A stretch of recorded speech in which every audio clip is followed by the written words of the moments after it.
This is Bangladesh Betar Mymensingh on 92.0 FM. It's 10 minutes past 6 on this Wednesday evening, and you are tuned in to Tune to Learn, your English learning program where we explore useful words, phrases, sentences, and grammar tips to help you speak English more confidently and fluently. I'm your host, Qazi Shoaib, and I'm delighted to welcome two of our learners in the studio, Promi and Orin. Welcome, Promi and Orin. Thank you, sir. It's a pleasure to be here. Thank you, sir. I'm honored to be here. Thank you. শ্রোতা বন্ধুরা, আমরা গত পর্বে আলোচনা করছিলাম common mistakes নিয়ে। আমরা কথা বলছিলাম দৈনন্দিন ইংরেজি বলতে গিয়ে আমাদের অজান্তেই আমরা যেসব মিস্টেকস করে থাকি কিন্তু বুঝি না কখনোই। সেগুলো হচ্ছে যেমন আমরা অনেকেই অ্যাবাউট বলে থাকি ডিসকাস শব্দের পরে, সেটি কখনো হয় না আসলে। I will discuss the problem, I will discuss the issue, কিন্তু কখনোই ডিসকাস অ্যাবাউট দ্য ইস্যু হবে না। এছাড়াও আমরা বলছিলাম আরও একটি খুব কমন মিস্টেক, সেটি হচ্ছে অ্যাট ফার্স্ট এবং ফার্স্টলি। এই দুটির ব্যবহারে আমাদের ঝামেলা হয়ে থাকে। যখন ধারাবাহিক কোনো বর্ণনা দিই তখন অবশ্যই অ্যাট ফার্স্ট বলবো না, বলবো ফার্স্টলি। অ্যাট ফার্স্ট হয়ে থাকে যখন চিন্তার পরিবর্তন হয়, যেমন মধ্যরাতে আপনার ঘুম ভেঙে গেল বিরাট শব্দে। প্রথমে আপনি ভাবলেন বোধহয় কোনো বোম ফুটেছে, পরে জানলা খুলে দেখলেন যে এটি বোম নয়, কোনো টায়ার বার্স্ট হয়েছে। সেই ক্ষেত্রে at first I thought it was a bomb, এই জায়গাতে অ্যাট ফার্স্ট হবে। And then I saw no it wasn't what I thought. এছাড়াও কথা বলছিলাম আরও অনেকগুলো কমন মিস্টেকস নিয়ে। এবার আজকের পর্বে শুরু করতে যাচ্ছি একটি বিশেষ বিষয় নিয়ে আলোচনা। সেটি হচ্ছে আমরা ইউফেমিজম নিয়ে কথা বলবো। ইউফেমিজম এই শব্দটি আমাদের অনেকের কাছেই অপরিচিত। এটি হলো ভাষার একটি বিশেষ সৌন্দর্যের বিষয়।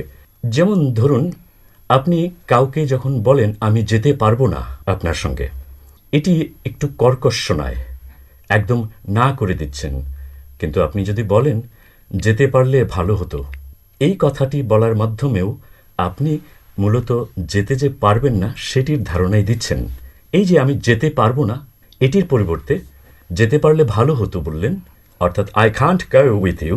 এটি না বলে যখন এই একই অর্থবোধক অন্য একটি কোমল এক্সপ্রেশন দিয়ে থাকেন, যেমন I wish I could go with you, এটি হচ্ছে ইউফেমিস্টিক expression.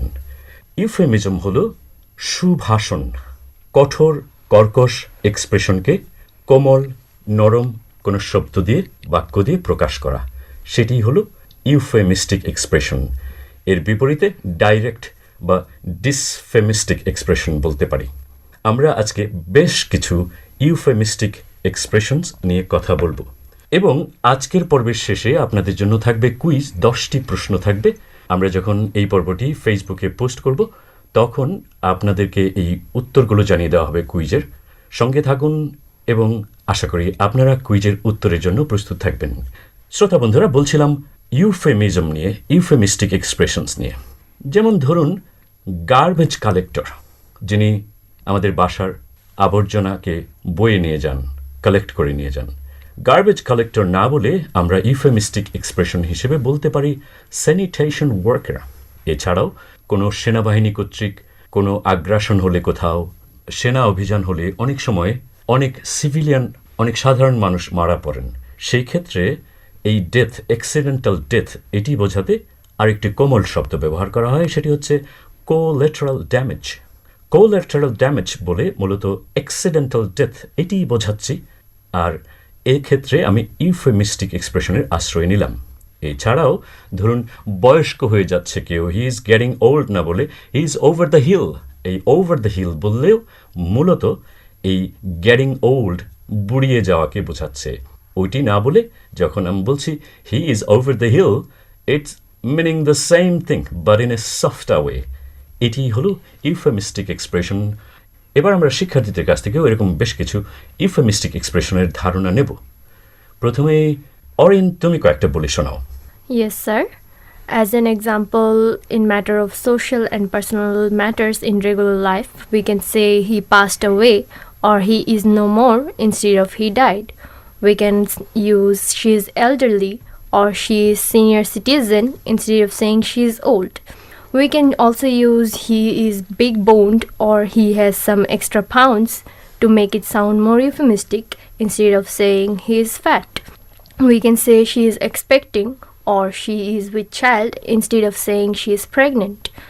We can use he is economical with the truth instead of saying he lied. Thank you.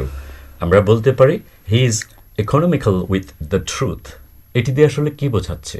তিনি সত্য বলার ব্যাপারে মিতব্যয়ী। এর মানে হলো তিনি মিথ্যা বলেন।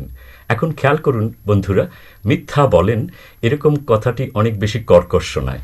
এটিকে কোমল করে বললে হি লাইড না বলে হি ওয়াজ ইকোনমিক্যাল উইথ দ্য ট্রুথ, এরকমটি বলতে পারি। এবার প্রমি, তুমি কয়েকটি বলে শোনাও। We can use euphemism while speaking about health and body. For example, we say he is blind, which sounds harsh to hear. We can say he is visually impaired or challenged. Rather than saying she is deaf, we can say she is hearing impaired. That sounds polite. Instead of saying he has mental problems, we can say he has special needs or he has a condition. This makes our words more considerate.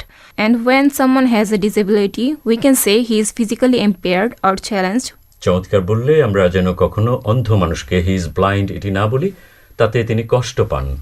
আমি বলতে পারি, যদি বলতেই হয়, তার অন্ধত্ব সম্পর্কে ধারণা দিতেই হয়, তাহলে বলবো he is visually challenged or visually impaired. তেমনি করে কারো ফিজিক্যাল ডিসেবিলিটি আছে, তাকে হি ইজ ডিসেবলড এটি না বলে আমরা বলতে পারি he is differently able or he is physically challenged. Okay, এবার অরিন মানি এবং জব রিলেটেড কিছু ইনফরমেশন দিয়ে শোনাও, যেখানে আমরা বেশ কিছু ইউফেমিস্টিক এক্সপ্রেশন ব্যবহার করে থাকি। Sure. In case of money and job related aspects, we can say he was laid off or he was let go instead of he lost his job. We can use the term they released him instead of saying they fired him, which sounds much harsh in reality. We can say he is financially challenged instead of saying he is poor. We can use he mishandled funds in term of euphemism instead of saying he stole money. He is poor at English. In euphemistic way, we can say he's still developing his English skill. Alright শ্রোতা বন্ধুরা, আমরা শুনে নিলাম আরও বেশ কয়েকটি money and job related euphemistic expressions. যেমন ধরুন, একজন মানুষ বেকার, তিনি আনএমপ্লয়েড, সেটি তো বটেই।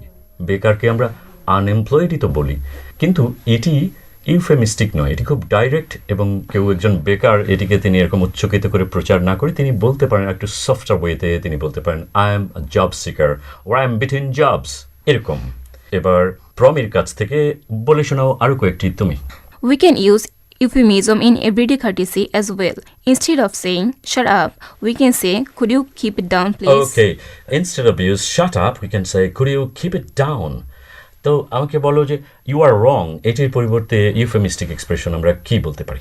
We can say I'm afraid that's not quite right. Alright, যদি I am going to the toilet, এটি তো ডাইরেক্ট এক্সপ্রেশন, এর ইউফেমিস্টিক কি হতে পারে? I need to freshen up or I need to step out. That's right. You are late, এটিকে কি বলবো euphemistically? You are a little behind schedule. And that's a stupid idea.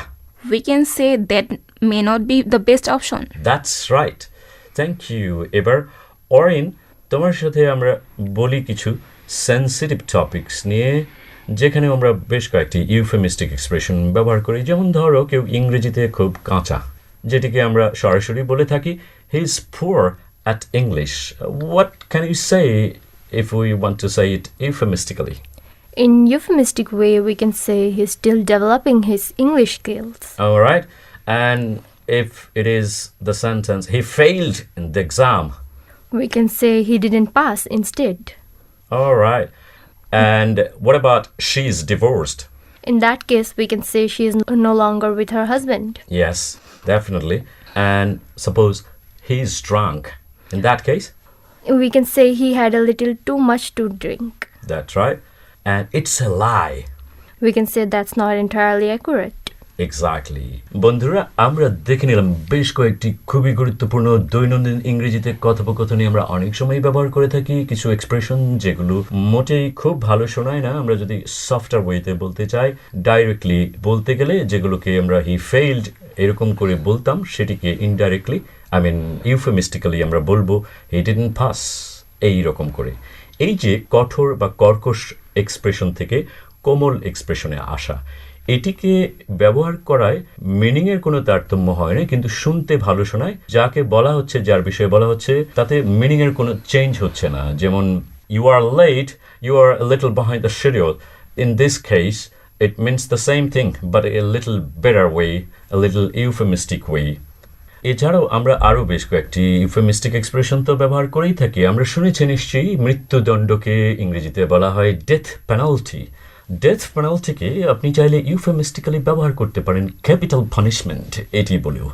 শুনে দেখুন, ক্যাপিটাল পানিশমেন্ট, এইখানে ডেথ শব্দটির ব্যবহার নেই, কিন্তু সেটিকেই বোঝালো, ডেথ পেনাল্টি বোঝালো। যেমনটি আমরা বাংলায় অহরহ বলে থাকি তিনি না ফেরার দেশে চলে গেছেন, এটি দিয়ে নিশ্চয়ই তিনি মারা গেছেন এটিই বোঝায়। কেন এই না ফেরার দেশে চলে গেছেন বলি?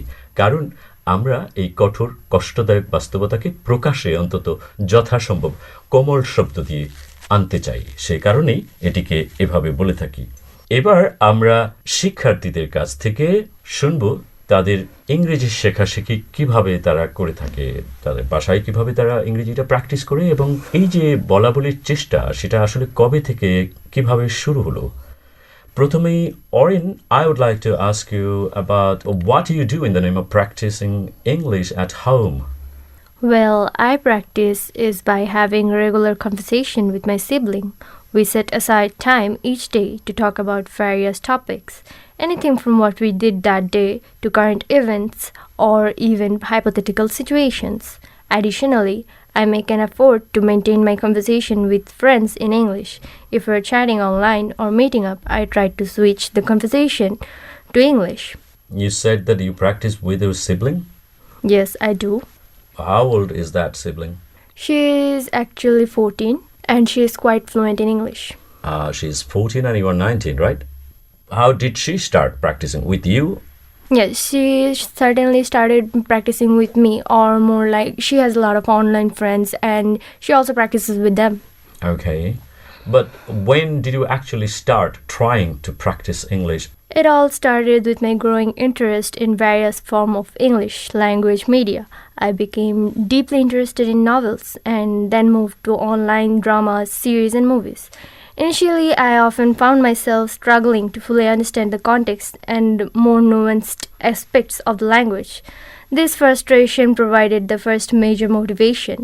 This curiosity quickly developed into a desire for greater fluency. I noticed that a lot of recent social interaction online and across different social media platforms was predominantly happening in English. To effectively cope up and actively participate in this global conversation, I decided to learn English more effectively. All right. What about Promi? Well, I read novels, journals, and watch the news to learn English at home. Besides, I watch movies, fiction, and sometimes anime with English subtitles. I talk with my friends in English sometimes. Besides, I try to chat with my online friends in English, which helps me a lot in practicing English. Okay, but when did you actually start trying to speak English? I used to watch cartoons in English as a kid, and I also watched English movies and songs, which sparked my curiosity and motivated me to learn how to speak English. And growing up, I also read English newspaper. শ্রোতা বন্ধুরা, আমরা শুনে নিলাম শিক্ষার্থীদের কাছ থেকে তারা ইংরেজি প্র্যাকটিস তাদের ভাষায় কিভাবে করে থাকে। আমাদের সকলেরই ঠিক এরা যেভাবে বলল সেরকম সুবিধাটি নাও থাকতে পারে, কিন্তু আমরা যেন প্রচেষ্টাটা থামিয়ে না দিই। আমরা এর আগের পর্বে নানানভাবে আলোচনা করে দেখিয়েছি আপনি কিভাবে একা একাই বাসায় প্র্যাকটিস করতে পারেন। আপনি চাইলে পুরনো পর্বগুলোতে ঘুরে ফিরে সে বিষয়ে আরও জেনে নিতে পারেন। এবার যাচ্ছি কুইজে। আপনাদের জন্য থাকছে 10টি প্রশ্ন। এই প্রশ্নগুলোর উত্তর রেডি করে রাখুন, আমরা যখন এটিকে ফেসবুকে প্রকাশ করব সেই সাথে উত্তরগুলো দিয়ে দেব। বলতে হবে এই এক্সপ্রেশনগুলোর ইউফেমিস্টিক রূপ কি হবে। প্রথমটি হলো she stole the money. She stole the money, একে euphemistically কি বলবো? Number 2, he is blind.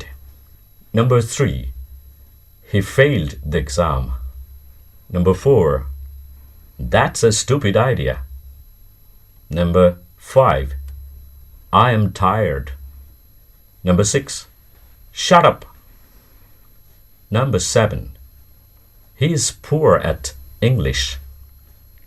Number 8, I can't go with you. Number 9, she died last year. And number 10, she is divorced. এই 10টি এক্সপ্রেশনকে ইউফেমিস্টিক রূপে প্রকাশ করে আমাদেরকে জানিয়ে দিন। আর এই সাথেই কথায় কথায় চলে এলাম আমরা অনুষ্ঠানের শেষ প্রান্তে। টিউন টু লার্ন নিয়ে আবার ফিরবো আমরা অন্য পর্বে আরও অন্যান্য গুরুত্বপূর্ণ দৈনন্দিন ইংরেজির বিষয়াদি নিয়ে। সে পর্যন্ত আপনারা সবাই ভালো থাকুন। এতক্ষণ ধরে আমাদের সঙ্গে থাকবার জন্য আপনাদের সবাইকে অনেক অনেক ধন্যবাদ।